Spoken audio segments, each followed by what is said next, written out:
भावी बच्चों के भविष्य को सार्थक, सकारात्मक तथा कलात्मक रुचि जागृत करने के लिए चंडीगढ़ संगीत नाटक अकादमी द्वारा थिएटर एक्सपर्ट के सहयोग से रंगमंच कला का शिक्षा में एक सफल प्रयोग किया गया है, जो कि एक सराहनीय कदम है। चंडीगढ़ संगीत नाटक अकादमी पिछले 44 वर्षों से चंडीगढ़ शहर में आर्ट और कल्चर के लिए काम कर रही है।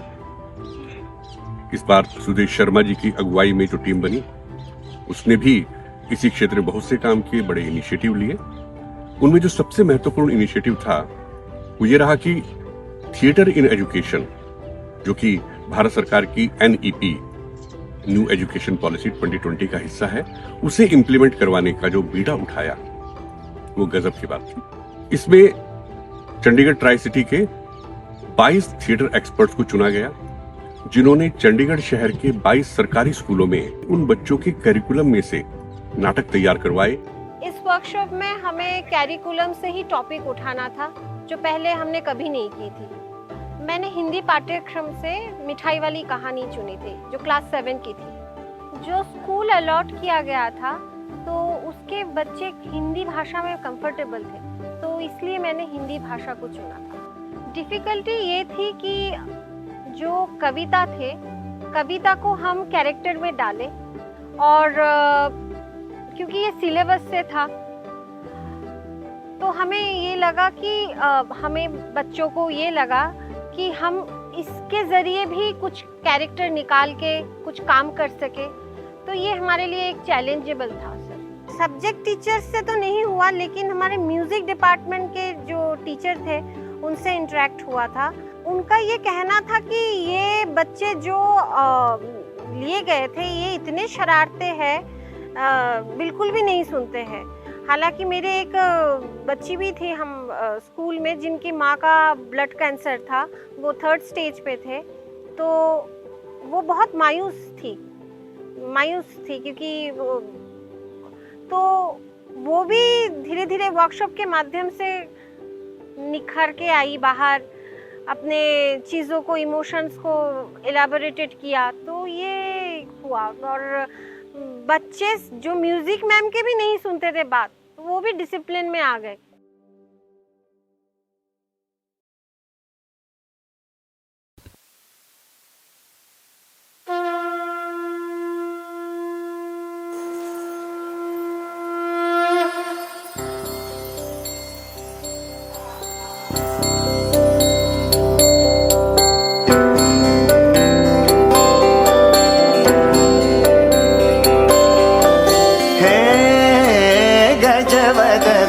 वक्रतुंड महाकाय,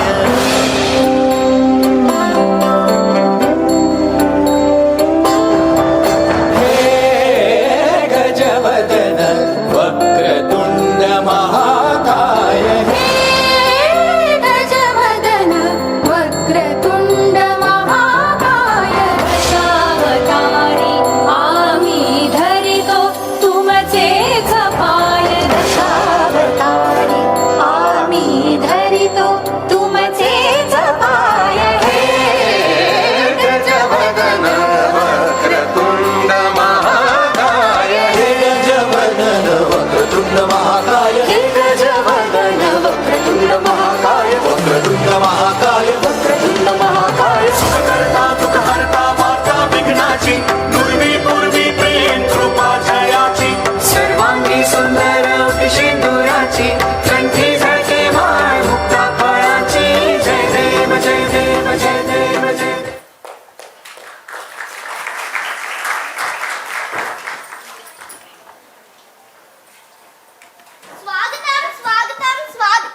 शरारती, कभी रूठते हैं तो कभी हंसाते हैं, कभी रोते हैं तो कभी रुलाते हैं। आप इनकी मासूमियत में देखकर हो जाएंगे मंत्रमुग्ध, क्योंकि ये है परमानंद सुख।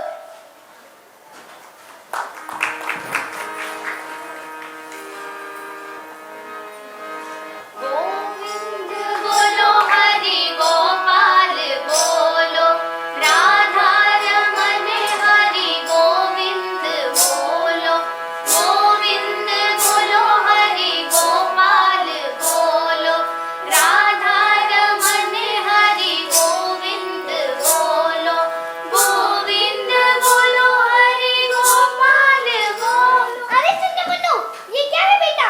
ऐसा नहीं करते, भगवान की थाली से पैसे नहीं उठाते। हम तो ऐसा ही करते हैं। घर में आओ तब तुमको तंबी ज्यादा शैतानी करने लगे तुम लोग आजकल।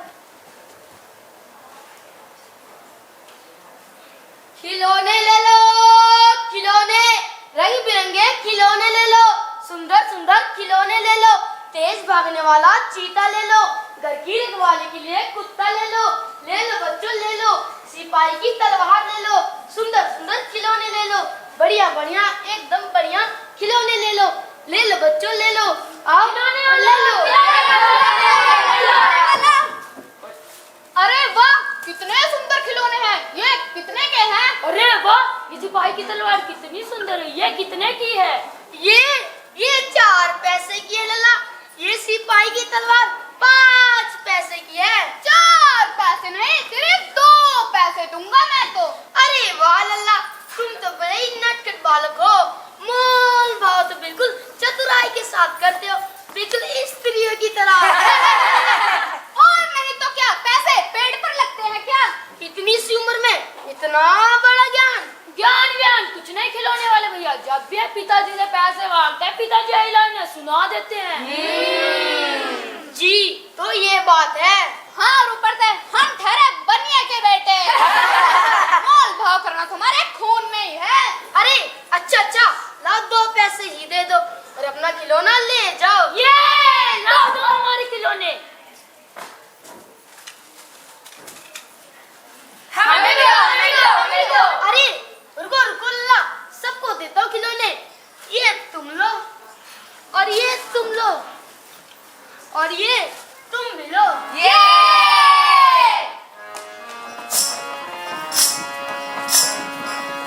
पंछी उन्मुक्त गगन के, हम पंछी उन्मुक्त गगन के, पिंजर बंद ना गा पाएंगे, पिंजर बंद ना गा पाएंगे, कनक तीलियों से टकरा कर, कनक तीलियों से टकरा कर, पुलकित पंख टूट जाएंगे, पुलकित पंख टूट जाएंगे, हम बहता जल पीने वाले मर जाएंगे भूखे प्यासे, कहीं बली है कटुसनी मोरी, कनक कटोरी की मैदा से, हम पंछी उन्मुक्त गगन के, हम पंछी उन्मुक्त गगन के, हम पंछी उन्मुक्त गगन के।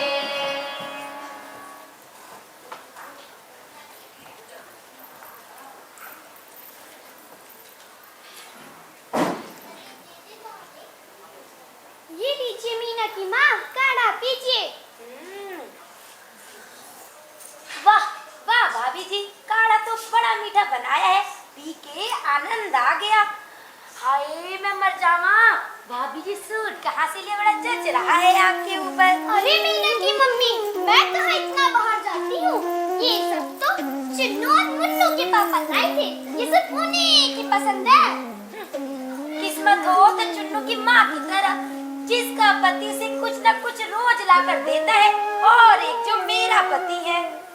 अरे भाग्यवान, कितना बोलती हो, तुम्हारी जीभ तो कैची की तरह कचर कचर कचर कचर चलती रहती है। कितनी बार कहा है, जब तक एक कपड़ा घिस घिस कर फट न जाए, जब तक दूसरे कपड़े की डिमांड ना करा करो। आजकल के जमाने में महंगाई इतनी बढ़ गई है, बचत ही कहाँ होती है। राम राम राम, क्या कर भाग्यवान। राम राम राम। अरे मैं पूछती हूँ कि इंसान कमाता किसके लिए है? अपने परिवार के लिए ना। अगर इंसान अपने परिवार को ही नहीं देगा तो इतने पैसों का करोगे क्या? अपनी छाती पे लेके जाओगे। इरादा तो यही है भाग्यवान। क्या बोले? चले आजकल तुम्हारे जीवन ज्यादा ही चलने लगे। आजकल के सारे पति लोग अंदर से नारियल की तरह, बाहर से मोम की तरह होते हैं। ऐसे ही एक मेरे पति देव जी हैं। वो मेरे लिए कपड़े, गहने, मिठाइयाँ और जाने क्या क्या चीजें लाते हैं। मैं उनको मना भी करती हूँ, लेकिन वो कहते हैं सारे पैसे छाती पे लेके जाऊंगा क्या? तुम्हें नहीं दूंगा तो और किसको दूंगा?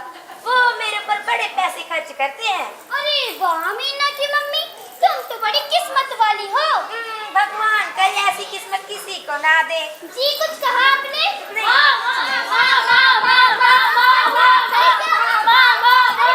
अरे पागलों कहीं के, तुमने मुझे घुमा घुमा कर पूरी दुनिया ही घुमा दी। अब बताओगे क्या हुआ? माँ देखो मेरे सिपाही की तलवार कितनी सुंदर है। अरे वाह लल्ला, तुम्हारी तो सिपाही की तलवार बड़ी ही सुंदर है। माँ मैं आपको तलवारबाजी करके दिखाऊं? हाँ हाँ क्यों नहीं। या खू खा खू। माँ देखो मेरा तेज झाँकने वाला घोड़ा। तुमड़ेश।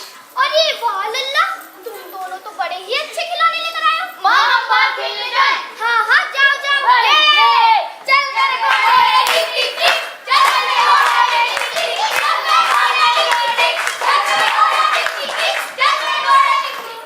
ये बच्चे भी ना। एक बात कहूँ बहन जी, बुरा मत मानिएगा। हाँ हाँ क्यों नहीं। आजकल नगर में बच्चे उठाने का गिरोह आया है। अच्छा। जरा खिलौने वाली से अपने बच्चों को दूर ही रखिए। अरे मीना की मम्मी, आप खिलौने वाली पे शक मत करिए। मैंने उसे खुद खिड़की से खिलौने बेचते हुए देखा है। वो बच्चों से बड़े प्यार से बात करता है और खिलौने भी बड़े अच्छे से बेचता है। शुरू में सब ऐसे अच्छे दिखते हैं, लेकिन आजकल किसी पे भरोसा नहीं करना चाहिए। अच्छा, मैं आगे से ध्यान रखूंगी। अच्छा जी, मैं चलती हूँ, घर पे बड़ा काम है जी। राम राम। जी राम। कहीं मीना की माँ की बात कही हुई सच ना हो जाए। नहीं, ऐसा नहीं हो सकता।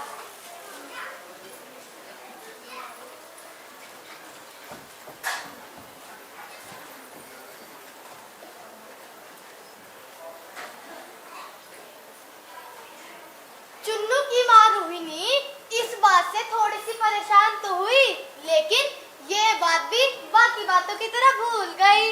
आखिर एक आम इंसान एक आम से दिखने वाली बात को भला कब तक अपने दिमाग में कैद करके रख सकता है। देखते ही देखते दिन हफ्ते में बदले और हफ्ते महीनों में। करीब 6 महीने के बाद पूरे नगर भर में एक मुरली यानी एक बांसुरी वाले की चर्चा होने लगी। बांसुरी ले लो, बांसुरी, रंग बिरंगी बांसुरी ले लो, बच्चों को बहलाने वाली बांसुरी ले लो, हरी नीली पीली बांसुरी ले लो। अरे भाई राम खिलावत, सुना है तुम्हारे बच्चे ने इस साल स्कूल में सबसे ज्यादा अंक प्राप्त किए हैं। जी हाँ रामनाथ, सही सुना है। ना जाने पिछले जन्म में कौन से इतने अच्छे पुण्य किए थे जो इतना होना लड़का मेरे घर में जन्मा है। अरे मेरे घर में भी जन्मा है अभी 1 साल पहले ही। पर ससुर को क्या आदत है, पूरा दिन रोता ही रहता है, लेकिन जैसे बांसुरी वाली की आवाज सुनता है झट से चुप हो जाता है। हाँ भाई, बात तो बिल्कुल सही है तुम्हारी। बहुत मधुर बांसुरी जाता है वो और बच्चों से बहुत ही प्यार से बात करता है। लेकिन भाई रामनाथ, मुझे एक बात समझ में नहीं आती, वो मुरली वाला बजाता भी इतनी अच्छी है और बेचता भी इतने सस्ते दामों में है। अच्छा कितने की बेचता है वो मुरली? 2 पैसे में। क्या कहा? सिर्फ 2 पैसे में? जी हाँ, तभी तो कह रहा हूँ कि उसे भला इसमें क्या बचत होती होगी, उसके बीच बच्चों का पेट कैसे पलता होगा।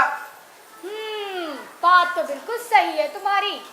इस सबसे भला हमें क्या, हमें तो अच्छी चीजें सस्ते दामों में मिल रही हैं, तो हमें ले ही लेनी चाहिए। उस बेचारे गरीब की कोई मजबूरी होगी जो हमें इतनी अच्छी चीजें इतने सस्ते दामों में बेच रहा है। मुझे एक बात समझ में नहीं आती रामना, वो बांसुरी वाला दिखता कैसा है? ससुर को हमने आज तक देखा ही नहीं। यही कुछ दुबला पतला सा है। कहीं वही तो नहीं जो पहले खिलौने भी बेचा करता था? क्या वो पहले खिलौने भी बेचा करता था? जिस हिसाब से तुमने बताया है उस हिसाब से वो पहले खिलौने ही बेचा करता था। तो फिर वही होगा, पर कुछ भी को भाई हो, वो बंदा चीज बेचने में उस्ताद है। बच्चों का सामान तो इतने अच्छे से बेचता है, बच्चे उसके पीछे दौड़े चले आते हैं और माँ बाप को उन्हें मनाने के लिए पैसे देने पड़ते हैं। हमारे जमाने में तो बाप दादा की एक आवाज से शरीर कप कपाने लगता था। और तेरी ना पत्नी के वहां सुनते ही ना कप कपी छूट जाती है। चलो बांसुरी ले लो, बांसुरी, रंग बिरंगी बांसुरी ले लो, बढ़िया बढ़िया सुंदर सुंदर बांसुरी ले लो, हरी नीली पीली काली बांसुरी ले लो। अजी सुनती हो, जरा ये बाजार वाला थैला तो लेती जाओ। आती हूँ आती हूँ। अजी सुनती हो, जरा मुरली वाले को बुला दीजिए ना। क्यों, तुम्हें भी सुबह पे मुरली सीखनी है क्या? मजाक मत कीजिए, जाइए ना। मैं सोच रही थी कि चुन्नू और मुन्नू के लिए बांसुरी खरीद लूं। वो दोनों ही अपनी पसंद की ले आएंगे, मुझे क्यों कह रही हो? वो दोनों घर में होंगे, तब ना उनको भेजूंगी। कहाँ गए दोनों नवाब साहब? वो खेलने गए हैं। दोनों दिन भर दिन आवारा होते जा रहे हैं। आप अभी तक यहीं खड़े हैं, जाइए ना। अच्छा अच्छा, जाता हूँ जाता हूँ। बांसुरी ले लो, बांसुरी, रंग बिरंगी बांसुरी ले लो, सुंदर सुंदर बांसुरी ले लो बच्चों ले लो। अरे ओ मुरली वाले, जरा इधर तो आ। भाई ये मुरली कितने की थी? अरे साहिब, आप पसंद कर लीजिए, पैसों की चिंता मत कीजिए। हमें भी दो, हमें भी दो, हमें भी दो। अरे बच्चों, एक एक करके अपनी मुरली का रंग पसंद करो और ले जाओ। हमें भी दो, हमें भी दो, हमें भी दो। अरे बच्चों, इस बार मेरे पास एक दो नहीं, पूरी 57 मुरलियां हैं। हाँ तो बाबूजी, क्या कह रहे थे आप? भाई मैं पूछ रहा था, ये मुरली कितने की थी? जी वैसे तो 3-3 पैसों की है, लेकिन आप चाहे तो 2 पैसे में ही ले जाएं। दोस्त क्यों झूठ बोलते हो? तुम सब लोगों की तो यही आदत है, झूठ बहुत बोलते हो। देते हो सबको 3 पैसे के हिसाब से, लेकिन 2 पैसे की बोलकर मुझ पर एहसान मत जताओ। अरे बाबूजी, ऐसी बात नहीं है, आप क्या जाने इन बांसुरी का असली भाव क्या है। और वैसे भी ग्राहक की नजर में दुकानदार चाहे घाटे में सौदा क्यों न बेच दे, लेकिन ग्राहक के मन को संतुष्टि नहीं मिलती। उसे लगता है कि जरूर दुकानदार अधिक मुनाफा कमाता होगा, वो मुझे लूट रहा है। इनका असली भाव तो 2 पैसे ही है। आप इन्हें 2 पैसे ज्यादा सस्ती कहीं और से नहीं पा सकते। मैंने पूरी 2000 मुरलियां बनवाई थी, कहीं तब जाकर मुझे ये इतनी सस्ती पड़ी है। अच्छा अच्छा, ठीक है, मेरे पास ज्यादा वक्त नहीं है, जल्दी मुरली दो। जी, कौन कौन से रंग वाली? कोई सी भी दे दो, मुरली तो मुरली होती है। ये लीजिए बाबूजी। हमें भी दो, हमें भी दो। मुरली वाले भैया, मुझे ये वाली मुरली चाहिए। अच्छा लल्ला, ये लो। मुझे नारंगी वाली बांसुरी चाहिए। अच्छा लल्ला, तुम्हें नारंगी वाली चाहिए। मेरी अम्मा ने पैसे नहीं दिए, गंदी अम्मा। अरे तुमने ठीक से मांगे कहाँ होंगे, पैरों में गिर के रो धो के मांगने चाहिए थे तुम्हें। अच्छा ये सब छोड़ो, ये लो बांसुरी, आगे से पैसे लेके आना। ठीक है, ये बांसुरी ले लो, बांसुरी, रंग बिरंगी बांसुरी ले लो, सुंदर सुंदर बांसुरी ले लो बच्चों ले लो। ये बातें बोलता हुआ मुरली वाला आगे अपने रास्ते की ओर बढ़ जाता है। ये सब बातें रोहिणी अपने मकान में बैठी सुन रही होती है और अपने मन ही मन में सोचती है, वह भला आदमी मुरली वाला बच्चों से कितने प्यार से बात करता है और मुरलियां भी इतने सस्ते में दी जाता है। इसी तरह कुछ दिन और बीत गए और रह रहकर रोहिणी को मुरली वाले की बातें याद आती है। लेकिन एक बार फिर मुरली वाला गायब हो गया और कुछ दिनों तक नहीं लौटा। फिर पूरे 8 महीने बाद एक दिन एकदम अचानक एक आवाज सुनाई दी, बच्चों को बहलाने वाला, मिठाई वाला। बच्चों को बहलाने वाला, मिठाई वाला, रंग बिरंगी मिठाई वाला। आओ बच्चों, रंग बिरंगी मिठाई वाला। ये आवाज तो जानी पहचानी सी लग रही है, ये तो वही मुरली वाला है। अम्मा, बाहर मिठाई वाला आया है। क्या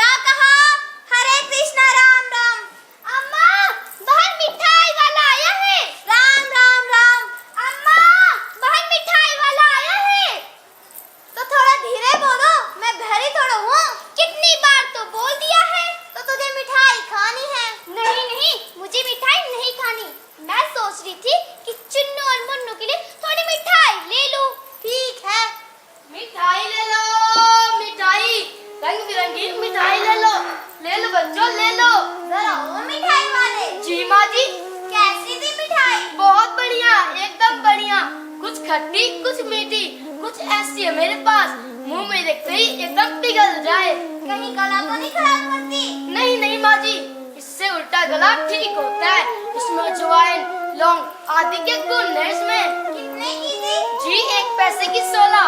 1 पैसे की 16? कितने कम से कम 25 दो।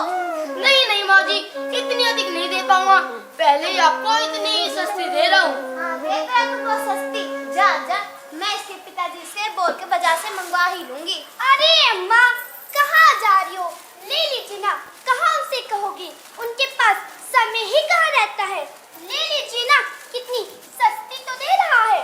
ले लेती हूँ। जरा वो मिठाई वाले, 1 पैसे की 16 मिठाइयाँ दे दे, एक भी कम नहीं होनी चाहिए, एकदम बढ़िया होनी चाहिए। ये लीजिए माँ जी, एकदम बढ़िया। अच्छा अम्मा जी, इनसे पूछिए क्या ये पहले भी आ चुके हैं या फिर पहली बार आए हैं इस शहर में? नहीं नहीं बहन जी, पहली बार नहीं, पहले भी कई बार आ चुका हूँ यहाँ पर। अच्छा भैया, आप पहले भी मिठाई बेचते थे या फिर और कुछ? नहीं बहन जी, पहले मैं खिलौने बेचा करता था और बांसुरी, अब ये मिठाइयाँ। अच्छा भैया, आपके इन छोटे मोटे कामों से भला क्या बचत होती होगी? आप अपने बीवी और बच्चों का पेट कैसे पालते होगे? बचता है क्या है बहन जी, वही रुकी सुखी खाने को मिल जाता है, लेकिन मन को शांति, दिल को सुकून मिलता है। वो कैसे? वो आप सब छोड़िए बहन जी, आपको सुनकर दुख ही होगा। अरे भैया, जहाँ आपने इतना बता दिया वहाँ थोड़ा और बता दीजिए, इसी बहाने में थोड़ी और मिठाई ले लूंगी। अब क्या बताऊं बहन जी, मैं कोई आम इंसान नहीं था, अपने नगर का सबसे इज्जतदार और अमीर इंसान था। मेरी पत्नी थी और 2 छोटे छोटे बच्चे, इन्हीं में मेरा संसार था। लेकिन एक दिन सब बिखर गया, मेरे काम में घाटा पड़ गया और मेरा परिवार मुझसे मिलने में पिछड़ गया। अक्सर मैं ऐसे मैं पूछता हूँ, आपने मेरे परिवार को देखा? अगर आपने मेरे परिवार को देखा होगा, कृपया करके मुझे बता दे, मैं उसे अपनी सारी धन दौलत दे दूंगा। मैं पूछता हूँ। अच्छा भैया, आप रोइए मत, आपकी दुख भरी कहानी सुनकर मुझे भी रोना आ गया। अच्छा भैया जी, ये लीजिए पैसे। नहीं नहीं बहन जी, अब की बात पैसे नहीं लूंगा मैं।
हमने आज हमारे स्कूल के बच्चों ने क्लास 7th की टेक्स्ट बुक है हिंदी की, उसमें से मिठाई वाला एक स्टोरी है उस पे प्ले किया। जब बच्चों ने ज्वाइन किया था तो मैम ने उनको कुछ क्वालिटीज़ देखी थी उनमें कि उनकी आवाज़ कैसी है और उनको सिखाना शुरू कर दिया था। ज्वाइन करने के बाद बच्चों में कॉन्फिडेंस लेवल जो इंक्रीज़ हुआ है वो सबसे ज़्यादा हुआ है। अब वो किसी से भी बात करने से डरते नहीं हैं। पहले उनको लगता था कि ये बात बोल लें कि ना बोल लें, पर प्ले के बाद जैसे कि उनका कॉन्फिडेंस बढ़ गया तो वो किसी से भी कोई भी बात कर लेते हैं। और दूसरा, उनको जैसे उन्होंने ऑब्जर्वेशन स्टार्ट कर दी है। हमारी वर्कशॉप जो लगी तो मैम ने उनको ऑब्ज़र्व करने के लिए कहा कि चिड़ियों की आवाज़ ऑब्ज़र्व करो, पत्तों की, तो उनसे उनकी ऑब्ज़र्वेशन बढ़ी है, जिससे कि वो क्लास में भी यूज़फुल होएगी कि वो टीचर को ऑब्ज़र्व करेंगे कि टीचर क्या पढ़ा रहे हैं और उसके अकॉर्डिंग उनकी लर्निंग भी प्रॉपर होएगी। और अभी आफ्टर वर्कशॉप देखेंगे कि बच्चों में कितनी लर्निंग ज़्यादा हो जाती है।